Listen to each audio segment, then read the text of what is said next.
বইটার নাম হচ্ছে সংক্ষিপ্ত নামাজ শিক্ষা ও দিনিয়াত। লেখক শেখ মোহাম্মদ আব্দুল জব্বার। বাড়ি হচ্ছে ধনিয়ালাপাড়া, চট্টগ্রাম। 100 টাকার বই। বইটার দাম 100 টাকা। লিখেছেন শেখ মোহাম্মদ আব্দুল জব্বার। 51 পৃষ্ঠা। 2 নম্বরে উজুতে ফরজ 4টা। উজুর ফরজ কয়টা? ভাই উজুর ফরজ কয়টা? উনি বলছে 7টা। এদিকে হলো 4টা।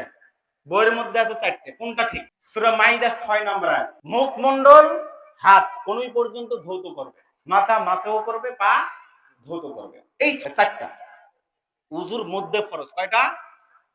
4টা। তিরমিজি 25-26 নম্বর হাদিস।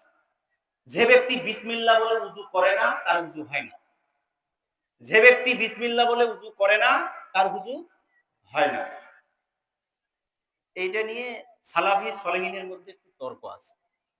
3 ভাগের 1 ভাগ সালাফি সলেহিনের 3 ভাগের 1 ভাগ আলেম বলছে বিসমিল্লাহ বলা ফরজ।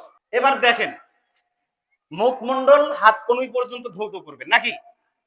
মাথা মাসেও করবেন, পা ধৌত করবেন। এবার যদি আমি আগে মাথা মাসেও করি, তারপরে পা ধৌত করি, তারপরে মুখমণ্ডল ধৌত করি, আমার কি উজু হবে? তার একটার পরে একটা, আগে মুখমণ্ডল, তারপরে হাত, তারপরে মাসেও করা মাথা, তারপরে পা ধৌত করা। এই তো একটার পরে একটা। ওইটা যদি না মানেন উজু হবে? উজু হবে না। এবার দেখেন, আপনি উজু করতে শুরু করছেন, বিসমিল্লাহ বলছেন, মুখমণ্ডল ধৌত করছেন, আবার হাতে ধৌত করছেন। এরপরে দেখতেছেন যে বাড়ির পাশে ফুটবল খেলতেছে।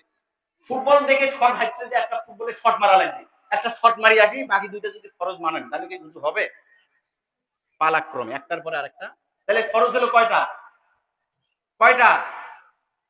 বুঝেন নাই? কয়টা ফরজ? 7টা। হুজুর আপনাকে শিক্ষা দিয়েছে 4টে।